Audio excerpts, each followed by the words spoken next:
Spirulina हे काय आहे आणि त्याला सुपरफूड का म्हणतात? 100 पेक्षा जास्त न्यूट्रिएंट त्याच्यामध्ये नॅचरली अवेलेबल असलेलं हे असं एक शेवाळ आहे. मानवी शरीराला लागणारे 99% न्यूट्रिएंट तुम्हाला स्पिरुलिनामध्ये पाहायला मिळतात. बऱ्याचशा प्रॉब्लेम लोकांचे क्युअर झालेले स्पिरुलिनानंतर. मग तुम्ही ते स्किनचे प्रॉब्लेम असू, हेअरचे प्रॉब्लेम असू किंवा तुमचं बीपी, डायबिटीज, इतकं हे मिरॅक्युलस आणि कम्प्लीट फूड आहे, म्हणून याला सुपरफूड म्हणतात. 5 वर्षापासून मोठे सगळे स्पिरुलिना घेऊ शकतात. तर हे फूड सप्लिमेंट आहे, हे कुठल्याही प्रकारचं औषध नाही, कुठल्याही प्रकारचं ड्रग नाही. तर 100% स्पिरुलिना खाणं सेफ आहे.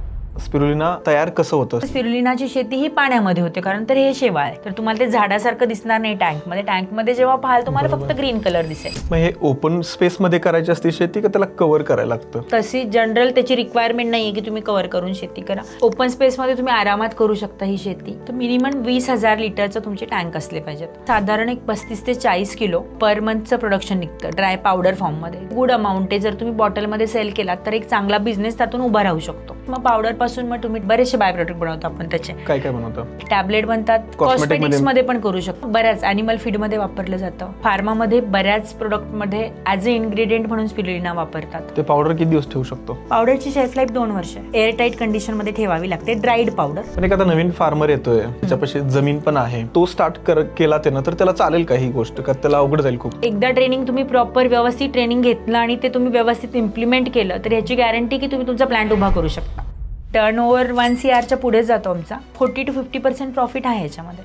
चांगला आहे प्रॉफिट. पण माझा नव्हता ना, मी हे पण सांगते, मी पहिल्या 2 वर्षात नुकसानात पण होते. 13 वर्षाचा अनुभव आहे तुम्हाला? अनुभव आहे, कॅल्क्युलेशन आहे प्रॉपर माझ्याकडे, की मी असं उगीच मार्केटिंग पॉईंट ऑफ व्ह्यूनी किंवा काही आपल्याला हेडलाईन द्यायची म्हणून 1 CR आम्ही बोलत नाही. हवा करायसाठी नाही. हवा करण्यासाठी नाहीये.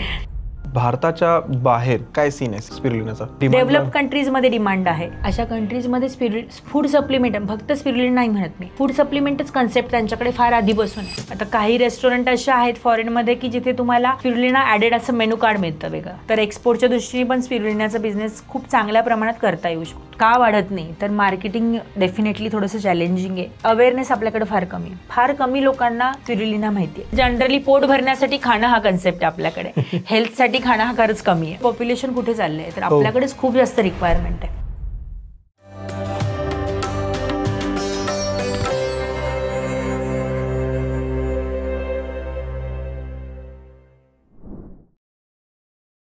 नमस्कार मित्रांनो, आज आपण समजून घेणार आहे की स्पिरुलिना हे काय आहे. स्पिरुलिना सुपरफूड आहे का? खरंच स्पिरुलिनाचा बिझनेस होऊ शकतो का? तुम्ही यूट्यूबवरती खूप साऱ्या जागेंवरती व्हिडिओ पाहिले असतील स्पिरुलिनाचे, पण तुम्हाला कॉन्सेप्टच क्लिअर होत नाही की स्पिरुलिना काय आहे आणि याचा बिझनेस कसा होतो, यातून पैसा मिळतो का, पुढं मार्केट कुठं आहे, हे एक्सपोर्ट होतं का किंवा इंडियामध्येच हे खाल्लं जातं का, पण हे आहे काय, हे सगळं तुम्हाला आजच्या या एपिसोडमध्ये कळणार आहे. मित्रांनो, हा एपिसोड थोडा पण तुम्ही स्किप करू नका. आपल्यासोबत इथं आहेत सुप्रिया गायकवाड मॅडम जी. नमस्कार. नमस्कार. आणि या 2012-13 पासून स्पिरुलिनामध्ये काम करत आहेत आणि त्यांनी खूप वर्ष काम करून एक चांगला सेटअप तयार केलेला आहे आणि यांची BSc ॲग्रिकल्चर ही झालेली आहे आणि खूप यांनी काम केलेलं आहे. तर यांच्याकडून आपण एक एक बारीक गोष्ट ना समजून घेऊया की स्पिरुलिना काय आहे. पहिला क्वेश्चन माझा हाच आहे प्रश्न की स्पिरुलिना हे काय आहे आणि त्याला सुपरफूड का म्हणतात? तर स्पिरुलिना ही तसं पाहिलं तर एक अल्गी आहे. अल्गी म्हणजे मराठीतून तुम्ही म्हणाल तर शेवाळ आहे. पण शेवाळ हे जनरल आपल्या कुठेही ओढ्यावरती नाल्यावरती तुम्हाला जे शेवाळ सापडेल ते शेवाळ स्पिरुलिना नाहीये. हे एक स्पेसिफिक शेवाळ आहे. शेवाळांमध्ये पण असं होतं की शेवाळ कसं खायचं हा लोकांचा कन्सेप्ट होतो, म्हणून मी ही गोष्टी क्लिअर करते की शेवाळ मध्ये पण एक हजारो प्रकारचे शेवाळ आहेत, त्याच्यातले काही विषारी पण आहेत. तर स्पिरुलिना हे एक स्पेसिफिक शेवाळ आहे की ज्याच्यामध्ये खूप सगळे न्यूट्रिएंट आहेत. म्हणजे 100 पेक्षा जास्त न्यूट्रिएंट त्याच्यामध्ये नॅचरली अवेलेबल असलेलं हे असं एक शेवाळ आहे. म्हणजे निसर्गाने आपल्याला दिलेली एक मिरॅक्युलस गोष्ट आपण त्याला म्हणू शकतो. आणि मानवी शरीराला लागणारे 99% जे न्यूट्रिएंट आहेत, म्हणजे तुमचे विटामिन्स असतील, बाकी सगळ्या गोष्टी असतील, ते स्पिरुलिनामध्ये नॅचरली अवेलेबल आहेत. त्याच्यात आपण कुठलंही ॲडिशन किंवा काही केमिकल ट्रीटमेंट वगैरे न करता फक्त आपण ते शेवाळाचं प्रोडक्शन केलं तर आपल्याला ते मिळतात. अशा प्रकारचं एक हे शेवाळ आहे स्पिरुलिना. स्पिरुलिना म्हणजे एक शेवाळ आहे. येस. आणि सुपरफूड का म्हणतात त्याला? हे मायक्रोस्कोपिक शेवाळ आहे एकतर, आणि तुम्हाला मायक्रोस्कोपमध्ये दिसल्यावर ते स्पायरल दिसतं. आणि सुपरफूड का म्हणतात ह्याचं जसं मी अगोदर सांगितलं की याच्यामध्ये 100 पेक्षा जास्त न्यूट्रिएंट आहेत. ओके. आणि मानवी शरीराला लागणारे 99%, मी म्हणेल 99% जास्त न्यूट्रिएंट तुम्हाला स्पिरुलिनामध्ये पाहायला मिळतात. आता माझा इतक्या वर्षाचा जर अनुभव मी बघितला तर बऱ्याचशा प्रॉब्लेम लोकांचे क्युअर झालेले स्पिरुलिनानंतर. मग तुम्ही ते स्किनचे प्रॉब्लेम असू, हेअरचे प्रॉब्लेम असू, किंवा तुमचं BP, डायबिटीस, म्हणजे मी तर एक्सप्लेनेशन किंवा बेनिफिट जेव्हा स्पिरुलिनाचे विचारतात किंवा काय फायदे आहेत, तर मी म्हणते कुठलाही आजार पकडा आणि त्याच्याबरोबर स्पिरुलिना पकडा. इतकं हे मिरॅक्युलस आणि कम्प्लीट फूड आहे, म्हणून त्याला आपण सुपर फूड म्हणतो. दुसरं नासाचं एक रिकमेंडेशन आहे. नासाने असं म्हटलंय की 1000 किलो भाज्या आणि फळं जेव्हा तुम्ही खाता त्यातून तुम्हाला जेवढं न्यूट्रिशन मिळतं तेवढं तुम्हाला 1 किलो स्पिरुलिनामधून मिळतं. म्हणजे ते इतकं स्ट्रॉंग आहे. आता भाज्या आणि फळं जरी खायचे तर याला जर आपण छोटं केलं तर 1 किलो भाज्या आणि फळं is equal to 1 gram of spirulina. तर भाज्या आणि फळामध्ये आता सपोज तुम्हाला बीटा कॅरोटीन हवं आहे तर तुम्हाला गाजर खावं लागेल, तुम्हाला आयर्नसाठी पालक खावं लागेल. म्हणजे एवढं व्हरायटी ऑफ फ्रुट्स, व्हेजिटेबल्स आपण एका दिवसात एकतर खाऊ शकत नाही. दुसरं, कितीही तुम्ही प्रॉपर प्लॅनिंग आणि कितीही तुम्ही प्रॉपर शेड्यूल केलं तर ह्या गोष्टी तुम्हाला एका दिवसामध्ये कंप्लीट करणं डिफिकल्ट आहे.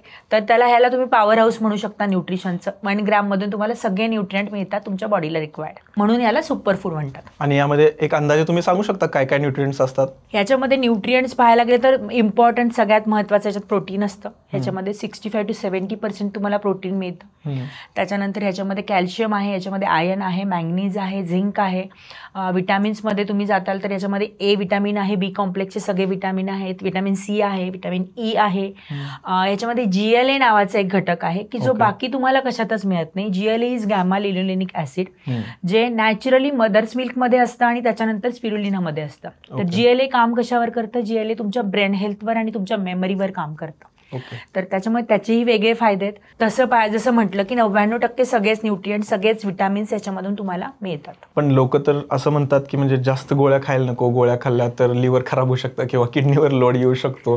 तर हे स्पिरुलिना जे आहे ते खाल्लं जातं गोळीच्या स्वरूपात किंवा पावडरच्या स्वरूपात, बरोबर का? जे जनरल मी पाहिलेलं आहे, याच्यावर हिंदी चॅनलवरती आमच्या व्हिडिओ पण केलेले आहेत. तर ते तसं हानिकारक आहे का? म्हणजे नाही, स्पिरुलिना 100% हानिकारक नाहीये, कारण हे आपण नॅचरली ग्रो करतो. म्हणजे मी आता हे माझ्या प्रोडक्टबद्दल बोलते की मी ह्याच्यामध्ये कुठलेही केमिकल किंवा काही ऍड करत नाही. 100% आपण त्याला प्युअर फॉर्ममध्ये ग्रो करतो. शेती जशी करतो आपण नॉर्मल, तशीच ही फक्त स्पिरुलिनाची शेती ही पाण्यामध्ये होते, कारण तर हे शेवाळ आहे म्हणून त्याला आपण पाण्यामध्ये ग्रो करतो. आपण त्याच्यामध्ये कुठलेही पेस्टिसाइड, इन्सेक्टिसाइड काहीही वापरत नाही. त्याच्यामुळे दिस इज 100% नॅचरल प्रोडक्ट आहे. आणि ह्याच्यामध्ये आपण टॅबलेट्स किंवा कॅप्सूल किंवा पावडर हे बनवताना कुठलेही केमिकल आपण त्याच्यामध्ये ऍड करत नाही किंवा बाइंडर वगैरे ऍड करत नाही. तर हे 100% नॅचरल प्रोडक्ट आहे. दुसरं, हे गोळ्या का खाल्ल्या जाव्यात? ऍक्च्युली स्पिरुलिना तुम्ही पावडर फॉर्ममध्ये घेऊ शकता. कुठल्याही तुम्ही भाजीची वगैरे जी पावडर किंवा भाजी खाता तसं खाल्ल्यासारखं स्पिरुलिना खाणं आहे. एकतर हे आहे फूड सप्लिमेंट, पण टॅबलेट फॉर्ममध्ये आल्यामुळे जसं तुम्ही म्हणाला तसं खूप लोकांचं कन्सेप्ट होतं की टॅबलेट फॉर्ममध्ये म्हणजे हे औषध आहे. बरोबर. तर पहिली गोष्ट ही लक्षात घेतली पाहिजे की कुठल्याही प्रकारचं मेडिसिन नाही किंवा कुठल्याही प्रकारचं ड्रग नाही. स्पिरुलिना हे एक व्हेजिटेबल सोर्स आहे. एक भाजी आपण जशी खातो तसं स्पिरुलिना आहे. हे वेगन फूड आहे, ॲनिमल प्रोड्यूस पण नाहीये. त्याच्या पुढे जाऊन बोलायचं म्हटलं तर हे वेगन आहे. आणि स्पिरुलिनामध्ये जसं तुम्ही म्हटलात की टॅबलेट फॉर्ममध्ये, तर आपण लायसन्सिंग जे असतं ना ते पण आपलं FSSAIचं असतं, म्हणजे फूड सेफ्टी स्टँडर्डचं लायसन्स स्पिरुलिनासाठी असतं. तर हे फूड सप्लिमेंट आहे, हे कुठल्याही प्रकारचं औषध नाहीये, कुठल्याही प्रकारचं ड्रग नाहीये. तर 100% स्पिरुलिना खाणं सेफ आहे. आणि किती गोळ्या खायला पाहिजे रोज? किती गोळ्या खाल्ल्या पाहिजे? तर कोणी खाल्लं पाहिजे पहिल्यांदा मी सांगते. तर 5 वर्षाच्या मोठे जे आहेत त्यांनी सगळ्यांनी स्पिरुलिना खाऊ शकतात. 5 वर्षापासून 99 वर्षापर्यंतचे सगळे स्पिरुलिना खाऊ शकतात. फक्त त्याचे डोसेस वेगवेगळे होतात. लहान मुलांना थोडं कमी प्रमाणात असतं, पण एक जनरल डोस जर सांगायचा अडल्टसाठी तर 3 ते 4 ग्रॅम स्पिरुलिना रोज खाणं सफिशियंट आहे. आणि मग कोणी स्पेसिफिक वर्कआउट करत असेल किंवा कोणाची एनर्जी रिक्वायरमेंट तेवढी जास्त आहे किंवा ॲथलीट वगैरे आहेत तर त्यांना प्रोटीन सोर्स म्हणून खायचं असेल तर ते 20 ग्रॅम पर डे पर्यंत पण जाऊ शकतात. पण त्याला एक स्पेसिफिक तुम्हाला रिकमेंडेशन लागतं तुमच्या डॉक्टरचं, तुमच्या ट्रेनरचं, तुमच्या बॉडी प्रॉपर मेजरमेंट्स आणि सगळं केल्यानंतर तुम्ही तिथपर्यंत जाऊ शकता. जनरल 3 ते 4 ग्रॅमचा डोस कोणीही घेऊ शकतं, त्याला काही तुम्हाला कोणाच्या कन्सल्टेशनची गरज नाही आहे. बरं, मग ह्याला स्पिरुलिना फार्मिंग का म्हणतात? म्हणजे पाण्यावरती शेवाळ उगवते म्हणून फार्मिंग म्हणतात? ही शेतीच आहे ना एक प्रकारची. ह्याला अलाइड झाली. हे हा, हे अलाइड ऍग्रिकल्चर आहे कारण आपल्याकडे स्पिरुलिनाची माहिती नाहीये किंवा ऍग्रिकल्चर बरोबर तुम्ही करू शकता असा बिझनेस आहे. पण स्पिरुलिना फार्मिंग म्हणतात म्हणजे हे ऍक्च्युअल फार्मिंगच आहे. आपण काय करतो, जमिनीवरती शेती करण्याऐवजी आपण पाण्यामध्ये शेती करतो.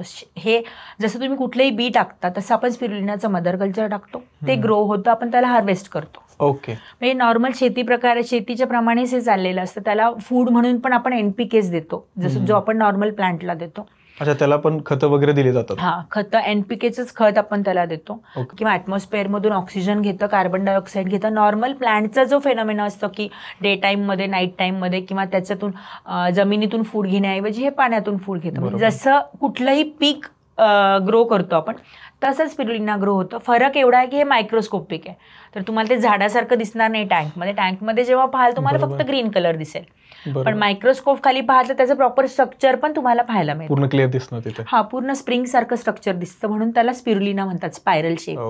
आता कळालं क्लिअर. दुसरी गोष्ट असे की म्हणजे कोणतीही गोष्ट जेव्हा मार्केटमध्ये येते ना, म्हणजे काहीही असेल, म्हणजे शेतामध्ये कोणती वापरायची गोष्ट असेल किंवा एखादा बिझनेस असेल, तर जर तो सक्सेसफुल असेल तो वेगाने वाढतो. आता मी गेले 8 वर्ष झालं तरी या क्षेत्रामध्ये जास्त काम करते कॉन्टेंट क्रिएशनच्या. तर इथं मी पाहिलं की स्पिरुलिना तेव्हा पण तेवढंच होतं, आता पण तेवढंच आहे. जेवढे लोक काम करतात तेवढेच. तर हे वाढत का नाहीये? म्हणजे ह्याला बिझनेस म्हणायचं का, याला प्रॉफिटेबल बिझनेस म्हणायचं का? नाही, 100% हा प्रॉफिटेबल बिझनेस आहे. आता हे का वाढत नाही तर मार्केटिंग डेफिनेटली थोडंसं चॅलेंजिंग आहे. बाकी तुमच्या क्रॉपचं जसं मार्केटिंग आहे त्याच्या कंपॅरिझनमध्ये स्पिरुलिनाचं मार्केटिंग तुम्हाला चॅलेंजिंग नक्कीच आहे. त्याचं कारण पण आहे त्याच्यामागे. अवेअरनेस आपल्याकडे फार कमी आहे.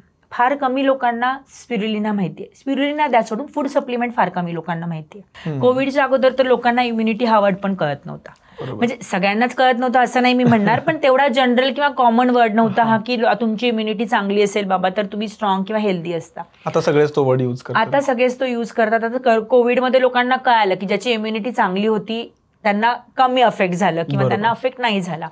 तर आपली इम्युनिटी चांगलं ठेवणं हे गरजेचं आहे. हा कन्सेप्ट त्याच्यानंतर डेव्हलप झाला. नाहीतर जनरली पोट भरण्यासाठी खाणं हा कन्सेप्ट आहे आपल्याकडे, हेल्थसाठी खाणं हा खरंच कमी आहे. म्हणजे हे मी जनरल स्टेटमेंट करते. पर्टिक्युलर काही लोक आहेत की अगदी फोकस्ड असतात ते आपल्या फूडबद्दल, डाएटबद्दल, पण जनरली जर तुम्ही बघाल तर ही गोष्ट आहे. त्याच्यामुळे अवेअरनेस फार कमी आहे. हा एक मेन चॅलेंज आहे स्पिरुलिनाच्या बिझनेसमध्ये. पण डेफिनेटली मी 2013 मध्ये स्टार्ट केलं होतं. तेव्हापासून आतापर्यंत मी 10 लोकांशी तेव्हा जेव्हा बोलत होते त्यावेळी एखाद्याने ऐकलेलं असायचं किंवा 10च्या 10ला स्पिरुलिना माहीत नव्हतं. पण आता 10 पैकी 5 लोकांना स्पिरुलिना व्यवस्थित माहिती आहे. त्यातल्या 4 लोकांनी टेस्ट पण केलेलं आहे. तर डेफिनेटली अवेअरनेस वाढतोय. बिझनेसमध्ये ग्रोथ तर होणार आहे स्पिरुलिनाच्या. पण जर तुम्ही नवीन काहीतरी करताय किंवा नवीन कुठली तरी गोष्ट करताय तर त्याला वेळ देणंही गरजेचं आहे. बरोबर, वेळ पण द्यायला पाहिजे आणि चॅलेंजेस खूप आहेत. चॅलेंजेस खूप आहेत, डेफिनेटली चॅलेंजेस आहेत. प्रिकॉशनरी हेल्थ कन्सेप्ट नाही आपल्याकडे भारतात. प्रिकॉशनरी हेल्थ म्हणजे काय, तुम्ही आजारी पडण्याच्या आधी काळजी घ्या की तुम्ही आजारी पडू नये. बरोबर. पण आपल्याकडे असं नाही. आपल्याकडे आजारी पडल्यानंतर आपण डॉक्टरकडे जातो, ते पण आपण आयुर्वेदिक किंवा होमिओपॅथीकडे नाही जात, आपण ॲलोपॅथीवाल्या डॉक्टरकडे जातो. गेल्या गेल्या त्याला सांगतो की मला 2 दिवसात बरं व्हायचंय, 2 दिवसानंतर माझी ही मीटिंग आहे, मला असं मेडिसिन दे की मी 2 दिवसामध्ये मी कामाला लागतो. Direct antibiotic. स्टिरॉइड्स पण आजकाल खूप कॉमन झाले, स्टिरॉइड ही पण गोष्ट. तर त्याच्यामुळे हा कन्सेप्ट वाढायला डेफिनेटली वेळ लागणार आहे. पण ज्याला कळेल, जो घेईल, तर त्याला इफेक्ट आल्यानंतर वाढणार आहे. आता मी बघते की काही कस्टमर असे आहेत की जे 10 वर्षापासून माझे कस्टमर, 10 वर्षापासून रेग्युलरली मला काहीच कुठलेही त्याच्यासाठी मार्केटिंग करावं लागत नाही. ते रेग्युलरली मला कॉल करतात, मंथली त्यांची ऑर्डर जाते, मंथली ते स्पिरुलिना खातात.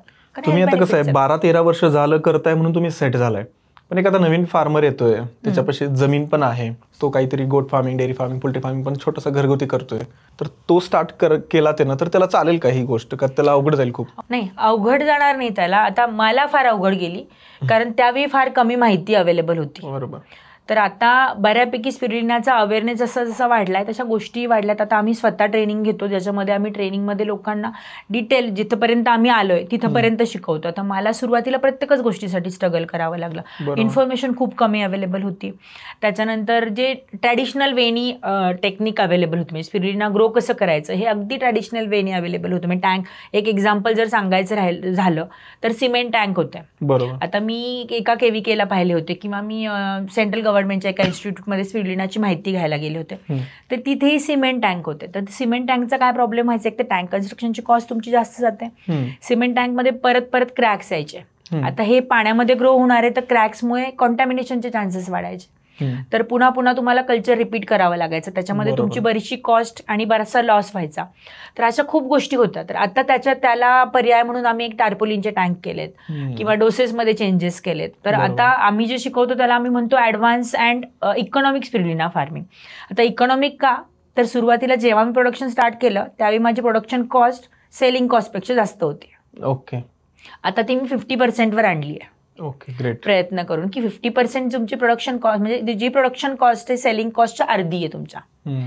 तर आता तेवढं डिफिकल्ट नाही आहे प्रोडक्शन करणं, पण नॉर्मल ॲग्रिकल्चरपेक्षा थोडंफार हे डिफिकल्ट आहे. डिफिकल्ट नाही म्हणता येणार, पण थोडंफार तुम्हाला लक्ष देऊन करण्याची गोष्ट आहे. थोडासा पीएच असेल किंवा मायक्रोस्कोपिक ऑब्झर्वेशन आहे, बेसिक गोष्टी तुम्हाला कराव्या लागतात नॉर्मल ॲग्रिकल्चरच्या कम्पॅरिझनमध्ये. हा फरक आहे, पण कोणीही करू शकतो. भाजीपाला उगवायला गेला तरी तिथं पण पीएच बघावा लागतो, तिथं पण तुम्हाला केमिस्ट्री माहित पाहिजे, तिथं पण सगळं माहित पाहिजे. त्याच गोष्टीकडे लागू होतात. शिकायला पाहिजे प्रॉपर. थोडंसं शिकायची किंवा ट्रेनिंगची गरज आहे असं म्हणू शकतो. आता माझ्या प्लांटवर काम करतात अनस्किल्ड लेबर आहेत सगळे, बरोबर, कोणी एज्युकेटेड नाहीये, पण ते पण करू शकतात. असं काही नाहीये की त्याला तुम्हाला एक स्पेसिफिक एज्युकेशन पाहिजे किंवा मी ॲग्रिकल्चर ग्रॅज्युएट तर ॲग्रिकल्चर ग्रॅज्युएटवालेच करू शकतात असं काही नाही. जनरली कोणीही हे बिझनेस करू शकतो. आणि तुम्ही नॉर्मल शेतीबरोबर अलाइड म्हणून करू शकता का ह्याचा प्रश्न विचारला तर नॉर्मल शेतीच्या कम्पॅरिझनमध्ये स्पिरुलिनाच्या शेतीचे फायदे म्हणजे मी सांगेल इथे की एक तर तुम्हाला जागा कमी लागते, कमी जागेमध्ये प्रोडक्शन निघतं. नॉर्मल फार्मिंगला तुम्हाला जेवढं पाणी लागतं त्याच्या 50% पेक्षा कमी पाणी स्पिरुलिना फार्मिंगसाठी लागतं. एवढं कमी? जरीही पाण्यातली शेती आहे तरी तुम्हाला काही रेग्युलरली वॉटर चेंज करावं लागत नाही. तर तुम्हाला फक्त टॉपअपसाठी पाणी लागतं. तर इनिशियली जास्त लागतं, नंतर टॉपअपचं पाणी लागतं. तर 50% पेक्षाही कमी पाणी लागतं. दुसरं तुमचे सीझनल क्रॉप असतात, तर हे तुम्ही थ्रू आउट द इयर घेऊ शकता. आता मागच्या 13 वर्षामध्ये मी फक्त एकदा कल्चर चेंज केलंय, म्हणजे सीड. त्याची सायकल तीच चालू राहते. थ्रू आउट द इयर तुम्हाला प्रोडक्शन मिळतं. ॲव्हरेज जर काढलं 12 महिन्यातलं तर 10 महिने तुम्हाला चांगलं प्रोडक्शन मिळतं. तर ही मी पुण्यातली गोष्ट करते. काही ठिकाणी अजूनही चांगलं आहे. कधी कधी खूप जास्त पाऊस आहे तर त्या दिवशी तुम्हाला हार्वेस्टिंग अवॉइड करावं लागतं. डेफिनेटली सीझन वाईज कमी जास्त होतं तुमचं प्रोडक्शन, बरोबर, कॉन्स्टंट नाही राहत. समर सीझनमध्ये सगळ्यात जास्त चांगलं असतं, ऊन असेल तसं बघूच आपण. पण ह्याच्या आधी मला एक आवडेल नक्की की तुम्ही सुरुवात कशी केली आणि 13 वर्ष कसं काय टिकला, त्यामध्ये प्रवास तुमचा सांगितला तर बरं होईल. ओके. माझ्या प्रवासाचं तर सुरुवात अशी आहे की मी ॲग्रिकल्चर ग्रॅज्युएट, जसं तुम्ही म्हणालात, मी BSc ॲग्री केलंय पहिलं आणि त्याच्यानंतर मी MBA केलं ॲग्री अँड फूड बिझनेस मॅनेजमेंटमध्ये. MBA करतानाच किंवा MBA ॲग्रिकल्चर करतानाच असं ठरलं होतं की ॲग्रिकल्चरशी रिलेटेड बिझनेस करायचा, म्हणूनच त्याच ह्याच्यामध्ये बिझनेस मॅनेजमेंटची डिग्री घेतली. पण मग त्याच्यानंतर मी सर्च करत होते काय, त्याच्यानंतर लग्न झालं, त्याच्यानंतर 1 वर्षाचा गॅप झाला, ते सगळं आलंच. मग त्याच्यानंतर मी सर्च करत होते की मला कुठला बिझनेस करता येईल बाबा ॲग्रिकल्चरमध्ये. 3-4 बिझनेस मी शॉर्टलिस्ट केले होते, पण ह्यातलं जे अल्गीचं आहे ते मला फार अट्रॅक्टिव्ह वाटलं. म्हणजे हे फूड सप्लिमेंट हा कन्सेप्ट वाढत जाणार आहे, कारण ॲग्रिकल्चर ॲज ॲग्रिकल्चर ग्रॅज्युएट मला माहीत होतं की जे तुम्ही नॉर्मल डाएट खाताय किंवा तुम्ही जी शेती करताय आजकाल त्याच्यामध्ये इतके सारे केमिकल्स आणि इतक्या सगळ्या गोष्टी आहेत किंवा तुम्हाला सप्लिमेंटची गरज तर लागणार आहे, कमी पडणारच आहे कुठं ना कुठं, तुम्ही अंदाज तरी कमी पडणार आहे. म्हणून एक सप्लिमेंट वाटलं आणि थोडंसं चॅलेंजिंग काहीतरी करायचं होतं. रेग्युलर बिझनेस करण्यात काही इंटरेस्ट नव्हता, म्हणजे रेग्युलर जे मार्केटमध्ये चालू जे सेटल आहे ते करण्यात काही इंटरेस्ट नव्हतं, म्हणून मग हे सिलेक्ट केलं. आणि मग त्याच्यानंतर जर्नी म्हणाल तर सिलेक्ट केल्यानंतर जसं सुरुवातीला सांगितलं की फार डिफिकल्टीज होत्या. अगदी कमी इन्फॉर्मेशन अवेलेबल होती, खूप साध्या गोष्टींसाठी स्ट्रगल करायला लागलं. म्हणजे छोट्या छोट्या माहितीसाठी किंवा टँकसाठी, जसं मी आधी सांगितलं, अशा बऱ्याच गोष्टींसाठी चेंजेस करावे लागले. पण एक होतं, जिद्द होती की हां बाबा ॲग्रिकल्चर बिझनेस करायचं, हे तर ठरलेलंच होतं. अगदी माझं 10वी-11वीत असताना ठरलं होतं की मला ॲग्रिकल्चरमध्ये करिअर करायचं. त्याच्यामुळे मग ते तर ठरलेलं असल्यामुळे आणि मग स्ट्रगल करायची होती तयारी की हां बाबा आपण नवीन काहीतरी सुरू केलंय तर हे कम्प्लिशनपर्यंत न्यायचं बाबा. इथं पुण्यामध्येच आहे तुमचं सगळं? माझं पुण्यामध्येच फार्म आहे. मी सुरुवातच तिथूनच केली आहे पुण्यामध्ये. मगरपट्ट्याच्या जवळ आमचं फार्म आहे. म्हणजे माझी सासरची शेती आहे, माझ्या सासऱ्यांची शेती आहे जिथे मी करते. बेस्ट. आणि तिथून मग तुम्ही स्टार्ट केलं. मग असं नाही का झालं की 13 वर्षामध्ये सुरुवात केली, 2-3 वर्षात काही पैसे मिळत नाहीत, बास करूया? हा, 2 वर्ष तर काहीच प्रॉफिट नव्हतं. जसं मी सांगितलं, लॉसमध्ये पण होता काही दिवस बिझनेस. नंतर मी जेवढे पैसे टाकत होते तेवढे मला फक्त मिळत होते. पण जसं ते असतं ना, एक जिद्द असते किंवा काहीतरी म्हणतो, एक किडा असतो की नाही हे करायचंच, मला कम्प्लीटच करायचं बाबा, असं करून ते केलं. आणि मग ते बऱ्याच प्रयत्नानंतर डोसेस चेंज केले, स्ट्रक्चर चेंज केलं, टॅबलेट वगैरे आधी मी स्वतः 1 किलो पावडर घेऊन जाऊन टॅबलेट बनवायला जायचे. मग नंतर आणल्यानंतर स्वतः बॉटलमध्ये पॅकिंग वगैरे करायचं. इथंपासून सगळं केलेलं आहे. इव्हन मार्केटिंगला पण डॉक्टरांकडे बॉटल घेऊन जायची, सगळं सांगायचं माहिती. असं सगळं केल्यानंतर एक आता बरेचसे चेंजेस जे केले इन्ग्रेडियंट वगैरे आणि ह्या गोष्टींमुळे तर आता 50% कॉस्ट आली आहे. आणि नंतर हळूहळू बल्क मार्केट सेट केलं की तुमची 200 किलो 100 किलो अशी पावडर्स, मग तिथून रिस्क कमी झाली. एकदा बल्क मार्केट सेट केलं की जो मला प्लांटमध्ये लागणारा खर्च आहे तो मी घरातून नाही टाकला मग परत. म्हणजे आपल्या सेलमधून मग एक एक डेव्हलपमेंट करत गेलो प्लांटमध्ये. आणि सुरुवात दुसरं एक एवढे वर्ष टिकण्याचं एक कारण म्हणजे की मी एकदम खूप मोठी इन्व्हेस्टमेंट नाही केली. मी खूप छोट्या प्रमाणात सुरू केलं होतं. फक्त 15 गुंठ्यामध्ये सुरू केलं होतं. हे खूप महत्वाचं आहे, कारण आजकाल मी बघतोय पोल्ट्री फार्मिंगमध्ये खूप मोठी इन्व्हेस्टमेंट करतात आणि अभ्यास कमी पडतो कुठं ना कुठं आणि मग ते फेल जातं. सगळंच कोलॅप्स होतं. खूप मोठा पैसा जातो. खूप मोठा पैसा जातो. आणि पैसा पण मग बऱ्याचदा असं असतं शेतकऱ्यांचं की कुठून तरी लोन करून काहीतरी करून आणि मग ते सगळं पूर्ण सिस्टीमच कोलॅप्स होते नॉर्मल ॲग्रिकल्चरची. पण मी करताना 15 गुंठ्यामध्ये सुरुवात केली होती. त्याच्यात सगळ्या ट्रायल एरर केल्या होत्या. त्याच्यामध्ये जो लॉस झाला, त्याच्यामध्ये जे काही झालं ते सगळं तिथे झालं. आणि मग पूर्ण शिकल्यानंतर किंवा काय काय कुठे कुठे आपण इम्प्रूव्हमेंट करू शकतो हे लक्षात आल्यानंतर मग मी 1 एकरचा प्लांट केला. अच्छा, आता 1 एकरमध्ये आहे स्पिरुलिना? आता 1 एकरमध्ये आहे. आणि याचं मग तुम्ही ब्रँडिंग मार्केटिंग कसं केलं? ब्रँडिंग मार्केटिंग पण सुरुवातीला इन हाऊसच केलं. स्वतःच नाव ठरवणे किंवा फ्रेंड्सच्या हेल्पने वगैरे अशा गोष्टी करणे. आता न्यूट्रिजन ॲग्रोटेक असं कंपनीचं नाव आहे माझ्या. न्यूट्रिजाईनला पण एक मिनिंग आहे. न्यूट्री इज न्यूट्रिशन आणि जाईन is energy. So nutrition plus energy is Nutrizine. तर न्यूट्रिजन ॲग्रोटेक म्हणून कंपनी आहे आता. आणि ब्रँडिंगमध्ये आता रिसेंटली आम्ही जेव्हा रिस्क कमी झाली, बल्क सेल सेट झाला, त्याच्यानंतर मग मार्केटिंगकडे फोकस करतोय. म्हणजे रिटेल मार्केटकडे थोडक्यात फोकस करतोय की बॉटल सेल करणे, ब्रँडिंग करणे, त्याचं लेबलिंग, ह्याच्यावरती काम बऱ्यापैकी झालंय आणि बऱ्यापैकी चालू आहे असंही मी म्हणेल. सगळ्यात महत्त्वाचं हे सांगा आता की स्पिरुलिना तयार कसं होतं, स्टार्ट पासून एंड पर्यंत सगळी प्रोसेस सांगा. स्पिरुलिना जसं तुम्हाला सांगितलं, जसं आपण नॉर्मल शेतीला सीड वापरतो तसं स्पिरुलिनासाठी पण आपण एक सीड वापरतो. त्याचं सीड म्हणजे काय, त्याचं मदर कल्चर असतं ज्याच्यामध्ये खूप जास्त प्रमाणात स्पिरुलिना नॅचरली आहे. फुल ग्रोन स्पिरुलिना आहे, त्याला आपण मदर कल्चर म्हणतो. मग हे कुठं मिळतं कल्चर? आता माझ्या प्लांटवरती मी हार्वेस्टिंग करते किंवा मी माझं प्रोडक्शन चालू आहे, तर माझा पूर्ण टँक हा मदर कल्चर आहे. ओके, म्हणजे ते जे शेवाळ तयार आपण दही लावतो, बरोबर, थोडंसं दही दुसरीकडे टाकतो आणि मग ते पूर्ण दही बनतं. तसंच स्पिरुलिनाचं यातलं 1 किलो करून तुम्ही मल्टिप्लाय करू शकता. म्हणजे सिंपल भाषेत सांगायचं झालं तर 9:1 त्याचा प्रपोर्शन असतो. म्हणजे 9 पार्टमध्ये समजा तुम्ही 1 स्पून घेतलं तर त्याचे तुम्ही 9 स्पून करू शकता, म्हणजे 10 स्पून करू शकता. 9 पार्ट पाणी आणि 1 पार्ट मदर कल्चर, असं त्याचं मल्टिप्लिकेशनचा रेशो असतो आपला. तर फर्स्ट ते सीड आपण पाण्यामध्ये मल्टिप्लाय करतो. पाण्यामध्ये आपण त्याला NPK आणि कार्बन डायऑक्साईडसाठी, ते जे पाणी आहे समजा मला 10 गुंठ्यामध्ये सुरू करायचं आहे, मिनिमम कितीपासून स्टार्ट करायला पाहिजे कुणाला स्टार्ट करायचं असेल तर? कुणाला स्टार्ट करायचं असेल तर मी म्हणते की मिनिमम 20,000. मी आता गुंठा एरियापेक्षा मी लिटरमध्ये सांगते की किती लिटरचा टँक झाला पाहिजे. तर मिनिमम 20,000 लिटरचं तुमचे टँक असले पाहिजेत. म्हणजे 20,000 मधून तुम्हाला साधारण एक 35 ते 40 किलो पर मंथचं प्रोडक्शन निघतं ड्राय पावडर फॉर्ममध्ये. तर 35 ते 40 किलो हे गुड अमाऊंट आहे. जर तुम्ही बॉटलमध्ये सेल केलात तर एक चांगला बिझनेस त्यातून उभा राहू शकतो. तर स्मॉलेस्ट तुम्ही तेवढं करू शकता. त्याला जागा साधारण एक 10 ते 15 गुंठे सफिशियंट आहे. म्हणजे सगळं पकडून सांगते मी, तुमची पॅकेज स्टोअरची जागा, तुमचं पॅकेजिंग युनिट सगळं मिळून एक 15 ते 20 गुंठ्यामध्ये तुमचं एवढं युनिट उभं राहू शकतं. 15 गुंठे सफिशियंट आहे 20,000 लिटरसाठी. ओके, म्हणजे एक स्मॉल स्केल बिझनेस करायचा आहे म्हटलं तर. आणि मग वाढवायचं आहे म्हटलं तर त्याला लिमिट नाहीये, तुम्ही कितीही मोठ्या प्रमाणात करू शकता. सुरुवात तर एक 20,000 लिटर पाण्यापासून करायला पाहिजे, तर एक बेनिफिशियल राहील ते.